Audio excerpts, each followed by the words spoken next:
We have two readings tonight that really focus in on Jesus' actions, specifically Jesus' actions with his disciples, just shortly before the crucifixion. One of these is what we got in 1 Corinthians, where Paul lays out what Jesus said at the Last Supper. The other of these is the washing of the feet that Jesus does for his disciples, which we hear about in the Gospel according to John. Now, you may or may not know that the washing of feet is actually told in the context of this meal, the Last Supper, that Jesus has with his disciples. So really, both of these events are part of one whole and larger event. And it's through these different parts, the Passover, the Last Supper, and the washing of feet, that we really see what it is that Jesus is trying to tell his disciples. It's where we see what this day is really all about. That first event, the Last Supper, it's Jesus' meal with his disciples. A Passover, or as some scholars think, a pre-Passover meal, but some meal within the context of the Passover, which we heard about in our reading from Exodus. That Passover meal, what that's about is it's a reminder. It's a reminder of what God has done for the Israelites in the past.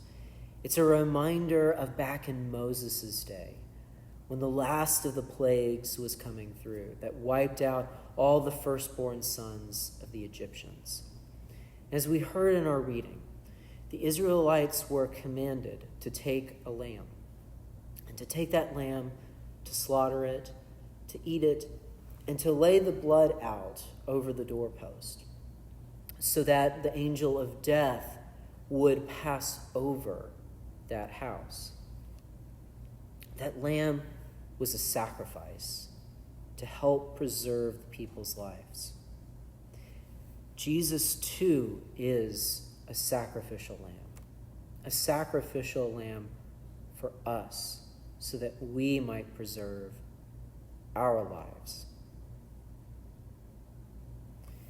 In the foot washing, we see Jesus acting above and beyond what any host would have normally done. Back in Jesus' day, a good host laid out water for his guest, his or her guest, so that they might come in and wash their feet. These are days when we didn't have our amazing shoe technology or well-paved roads everywhere, or just our basic shower and bath hygiene that we take for granted. So this washing of feet, this giving this water there, was a necessity for people, a necessity to stay clean. But again, all that was expected from host was that that bowl would be placed out there for people to wash their own feet, not for the host to actually bend down and wash the feet of his or her guests. So what Jesus is doing is going above and beyond. Jesus is lowering himself to the position of a servant. That is the level of love that he has for his disciples, that he is willing to act in the role of a servant for them. This leads us to what the name Maundy, from Maundy, Thursday, really means. It comes from the Latin word for commandment, and that commandment is what's referred to in the Gospel according to John that we just read.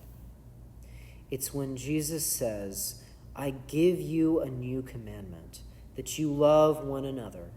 Just as I have loved you, you also should love one another."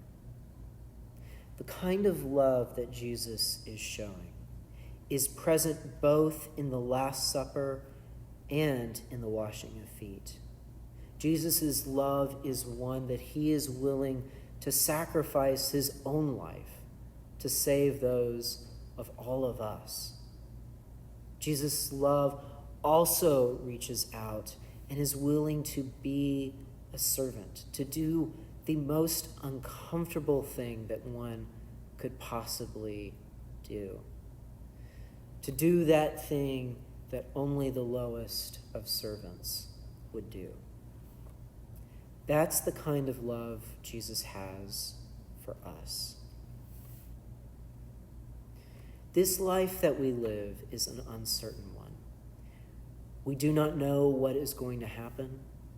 We do not know what will happen the next day or what occurrences there might be.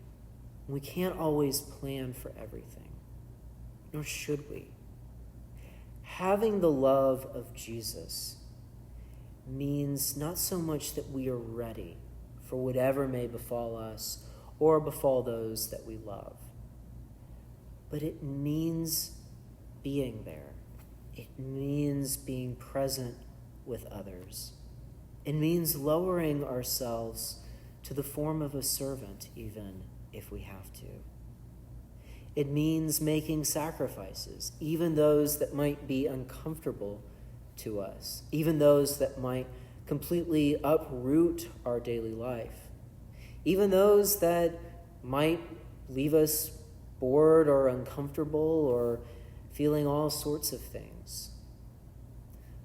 The love of Jesus means that we are ready to weather anything that may befall in order to help others, in order to serve others, no matter what the consequences might be to ourselves.